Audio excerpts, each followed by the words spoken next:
find out if your pet has what it takes to be registered as a therapy animal. Meet Hitch and Snickers from Denver Pet Partners. You'll find out how they're helping improve the quality of life for people in our community. They are so cute. Good dogs. Man's best friend. Look at that dog. They're helping out people in the community in a really big way. Find out how your pal can join the ranks of Denver Pet Partners. We'll be back in just a few moments. You are going to find out how your best friend can work together to help others. We're going to meet Hitch and Snickers from Denver Pet Partners. That's coming up next. Ah, look at that. Those adorable little faces can only put a smile on your face. That's Hitch, and he's here along with his pal Snickers to bark about Denver Pet Partners. Also joining Hitch and Snickers, Marla Yetka and Mandy Bell. They're both volunteers with the group. They're going to explain what to do, how you can get involved, and her son Logan. This is Snickers' partner, right? Very nice. Marla, tell me a little bit about Denver Pet Partners.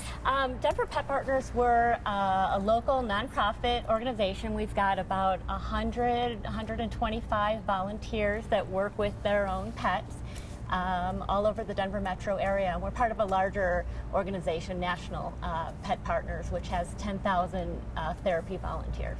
Well, I love that we're talking about the bond between pet owners and their pets. We don't really do that very often. How important is that? It's probably the most important thing when you're, working with your dog or any animal. We have cats and hamsters in therapy, because when you're visiting somebody at a hospital, nursing home, working in schools, the client needs to see the bond there for it to be a positive interaction. Right. And animals have been part of humans' lives since prehistoric times. Oh, you can tell Snickers loves you so much. So tell me what other types of services that dogs, Denver Pet Partners, provides to our community. Well, as I said, we work, Snickers and I work in a hospital setting. We also work with memory care, senior citizens. We have programs working with at-risk youth. A lot of times we work in conjunction with a social worker that may be having a tough time breaking through, with a young person that's had a history of abuse or other issues. That's interesting, because we had someone on the show yesterday talking about animal-assisted therapy. Is that the same thing as pet therapy? People refer to I'm getting kisses from Snickers. As pet therapy, which really means that the pet's receiving therapy. We like to call it animal-assisted therapy and animal-assisted activities, because the animal is actually assisting us in helping a person. And so, Mandy, there's a difference between those two. Go into more detail about that. Animal-assisted therapy is goal-oriented. It's usually documented. We can work with a therapist. We can work with some sort of somebody that can assist us. So it can be an occupational therapist. We've done things such as throwing a ball, tug of war with the dog, and it's a motivation. If you think about that, you're in bed and you don't want to get out of bed, but if a dog comes in and says, "Will you walk my dog?" Well, of course I'll walk your dog. Yeah. And that's a big motivation to help that person get out of bed. That's so sweet. I never thought about it like that. It's helpful. So on what Mandy said then, an animal can help someone who may be dealing with a crisis or maybe a health problem, because it gives them the motivation to get up and do something for themselves, and just instead of sit and being depressed, right? And it also could be a social worker that I have done a lot of years of.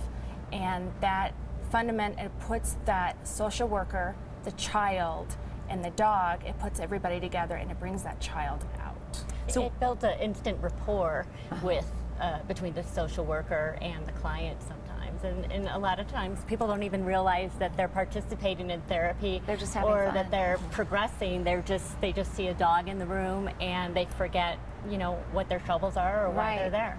And what kind of special training's involved with the animals? I get asked that question all the time. Do you? Yes, I do. We don't train the dog. We work on the human end of the leash. And so we help in a workshop. There's a workshop involved, and we help with there's the stressors, the signs at the stressors of the dog, all the science behind it. The most important thing is when you go through that workshop, then what? And so we facilitate on what you should go through, Then after that, there is a 22-part skills and aptitude. And it's so important that is your dog obedient? Will it sit? Will it lay down? But you are a team together. Right. We are a team and they are a team. Excellent. Well, thank you so much. Let me give out more information just in case there are people who want to get involved or need assistance from Denver Pet Partners. They do not charge its clients for any of its volunteer services. They truly rely on generous donations from corporations and individuals just like you. If you're interested in supporting Denver Pet Partners or you'd like to learn more about animal-assisted therapy, you can find them online at denverpetpartners.org. That's denverpetpartners.org. If you would like to volunteer with your pet, the Next Handler training course is on Saturday, July 11th at Swedish Medical Center in Inglewood. Space is limited. If you're interested in registering, visit denverpetpartners.org, denverpetpartners.org, or you can call 720-556-3434.